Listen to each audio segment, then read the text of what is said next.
আমাদের নিজস্ব কোনো বোর্ড নাই। তারপর হচ্ছে গিয়ে আপনার বিশ্ববিদ্যালয় একটা নির্ধারণ করা হয়েছে। আমাদের এতগুলো স্টুডেন্টের যদি একটা বিশ্ববিদ্যালয় থাকে তাহলে আমরা কিভাবে পড়াশোনা উন্নতি করবো, মানে কীভাবে উন্নতি করবো? আমরা যদি পিএইচডি করার জন্য আমাদের দেশে সরকারিভাবে একটা গ্রেডই থাকে তাহলে আমরা যাবো কোথায়? আমাদের যাওয়ার তো কোনো জায়গা নেই। তার মধ্যে আমাদের দশম গ্রেডটাও ক্লাসটা দখল করতে চাচ্ছে। তারা মানছি তাদের শিক্ষাগত যোগ্যতা আমাদের থেকে বেশি হতে পারে, কিন্তু তাদের তো নবম গ্রেড। তারা তো হচ্ছে আমাদের যে প্রশিক্ষণ দিবে সেই ক্লাস যদি আমাদের যন্ত্রপাতির নামগুলো ঠিকমতো বলতে না পারে তাহলে আমরা কিভাবে হচ্ছে তার কাছ থেকে শিখবো?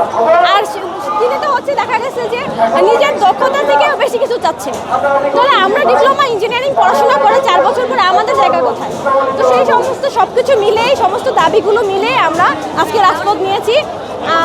আশা করছি আমাদের দাবি যতক্ষণ না মানা হবে আমরা রাজপথ ছাড়ছি। আমাদের এই আন্দোলন শুরু হয়েছে সকাল 10টা থেকে। আমরা ডিএমপি এসে এখানে অ্যাড হয়েছি আপনার আনুমানিক 11টার পরে। এখন শেষ তখনই হবে যখন দাবি শেষ হবে, দাবি মানা শেষ হবে, তখন আমরা এই রাজপথ ছাড়ব।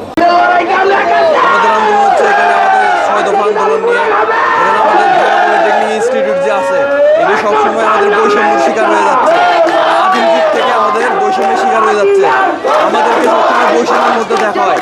আমাদের যে 6 দফা আন্দোলন তার মধ্যে আমাদের মেইন আন্দোলন হচ্ছে আমাদের 10ম গ্রেডের চাকরি।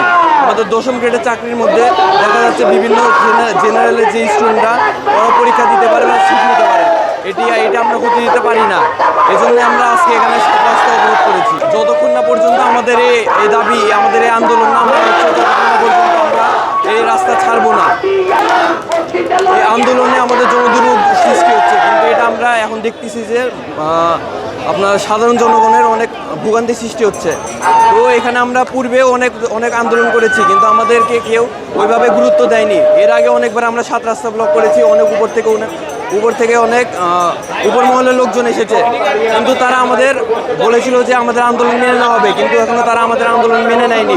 তারা আমাদের একটি আন্দোলনে এখনো স্বীকৃতি দেওয়ার চেষ্টা পর্যন্ত করেনি। এ পর্যন্ত আমরা সর্বশেষে আমরা রাস্তা অবরোধ করেছি।